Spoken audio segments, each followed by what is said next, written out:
কুফরের অবস্থায় মারা গেছে, আল্লাহ পাক তৌফিক দেননি। আওয়ালা ইয়ারাউনা আন্নাহুম ইফতানুনা ফি কুল্লি আমিন মাররাতান আও মাররাতাইন সুম্মা লা ইয়াতুবুনা ওয়া লাহুম ইয়াযাক্কারুন। এই আয়াত যদিও মুনাফিকদের সম্পর্কে, কিন্তু সকল মানুষকে শামিলি আয়াত, এবং এই আয়াতে আমাদের প্রত্যেকের জন্য গুরুত্বপূর্ণ উপদেশ রয়েছে। ভালো করে আপনার জীবনে বাস্তবায়ন করবেন এই আয়াতের, ভালো করে শুনে রাখেন।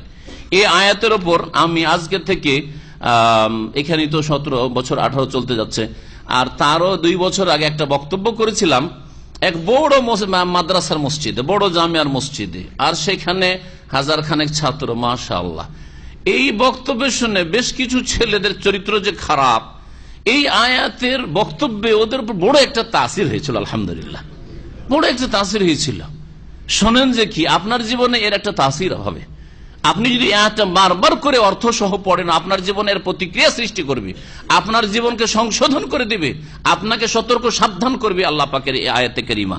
শুনে দেখেন আল্লাহ পাক কি বলছে, আওয়ালা ইয়ারাউন, এরা কি দেখে না, আন্নাহুম ইফতানুনা ফি কুল্লি আম মাররাতান আও মাররাতাইন, যে তাদেরকে পরীক্ষা করা হচ্ছে, পরীক্ষায় ফেলা হচ্ছে, ফি কুল্লি আম প্রতি বছর, মাররাতান আও মাররাতাইন একবার অথবা 2 বার করে, প্রত্যেক বছরে আপনাকে আল্লাহ পরীক্ষায় ফেলছেন, বিপদ আপদে ফেলছেন, বালা মুসিবতে পড়ছেন আপনি, একবার অথবা 2 বার করে কমপক্ষে।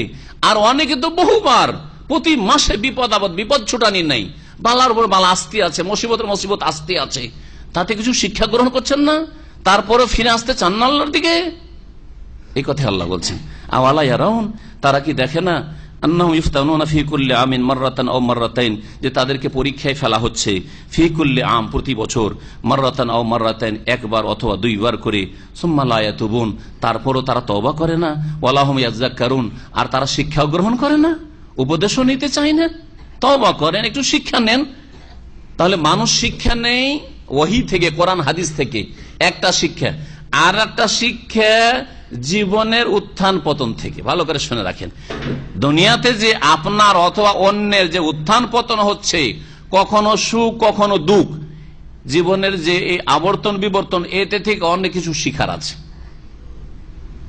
এখান থেকে বেরিয়ে গেলেন আর একটা অ্যাক্সিডেন্টের সম্মুখীন হলেন, আপনাকে শিখতে হবে না, এখান থেকে শিখতে হবে যে কোন ভুলটা করলাম আমি, নিশ্চয়ই কোনো ভুল করেছি, দেখি কি ভুল করেছি। এটা তো একটা আপনার ব্যক্তি জীবনে অ্যাক্সিডেন্ট, আপনার পারিবারিক অ্যাক্সিডেন্ট, দুর্ঘটনা। বিয়ে করে আসলেন আর আপনার স্ত্রী কারোর সাথে উধাও বা হয়ে গেছে অথবা প্রেম করছে, কেন এটা করছে, আমাকে শিখতে হবে না? হ্যাঁ, আমার স্ত্রীর ইজ্জত কেউ নষ্ট করলো, তাহলে আমি কি কারো বোনের ইজ্জত নষ্ট করেছি? হ্যাঁ, কারো মেয়ের ইজ্জত নষ্ট করেছি? কারোর সাথে প্রেম করার চেষ্টা করেছি? কারো মান ইজ্জত নষ্ট করার চেষ্টা করেছি? হ্যাঁ, কারো মুখ কালো করার চেষ্টা করেছি? অথবা কারোর সাথে আমার ব্যভিচার হয়েছে? যেই অপরাধগুলি আপনার দ্বারা হয়েছে, সেই অপরাধ আপনার ঘরে হবে না, আর সেই বালামোসব আপনার বাড়িতে আসবেন না, এতে থেকে আপনি নিরাপদ থাকিয়েন না। আল্লাহর কাছে তওবা করেন, সোজা তওবা করেন যে আল্লাহ আমি ভুল করেছি, কিন্তু আমাকে এই দুর্দিন যেন না দেখতে হয়, আমার মেয়ের সাথে এরকম দুর্ঘটনা না ঘটে, আমার স্ত্রীর সাথে এরকম দুর্ঘটনা না ঘটে।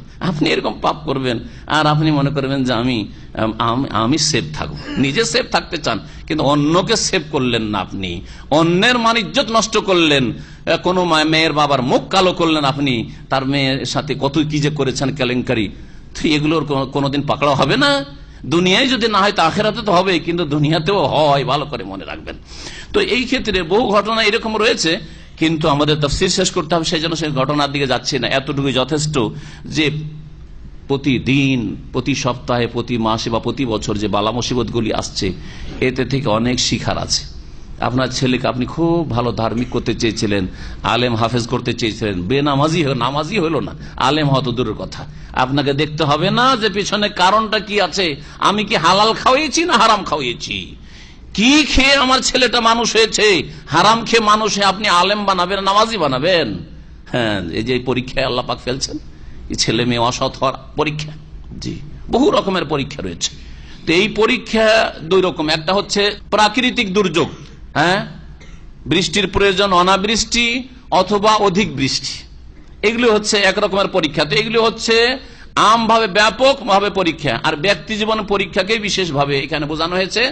আর মুনাফিকদের পরীক্ষা হচ্ছে যে বারবার করে জিহাদ ফরজ করে দিয়ে, জিহাদ ফরজ, বদরের পরে ওহুদ ফরজ হইল, ওহুদের পরে ওই খন্দক ফরজ হইল, খাইবার ফরজ হইল, মক্কা বিজয় ফরজ হইল। এই যে বিভিন্ন জিহাদ ফরজের মাধ্যমে বছরে 2 বার 3 বার জিহাদ ফরজ হচ্ছে, আর পরীক্ষায় ফেসে যাচ্ছে। যাবি না এখন মুখোশ খুলবে। যদি যাস জিহাদে তাহলে বোঝা যায় যে মমিন, আর যদি জিহাদে যাওয়ার ক্ষেত্রে বাহানা করিস তো চিহ্নিত হয়ে যাবি যে মুনাফিক। আওয়ালা ইয়ারাউনা আন্নাহুম ইফতানুনা ফি কুল্লি আমিন মাররাতান আও মাররাতাইন সুম্মা লা ইয়াতুবুনা ওয়া লা হুম ইয়াযাক্কারুন। আল্লাহ পাক আমাদেরকে তওবা করার জন্য তৌফিক দান করেন, সংশোধন করার জন্য তৌফিক দান করেন। আল্লাহ পাক আমাদেরকে শিক্ষা নেওয়ার জন্য তৌফিক দান করেন।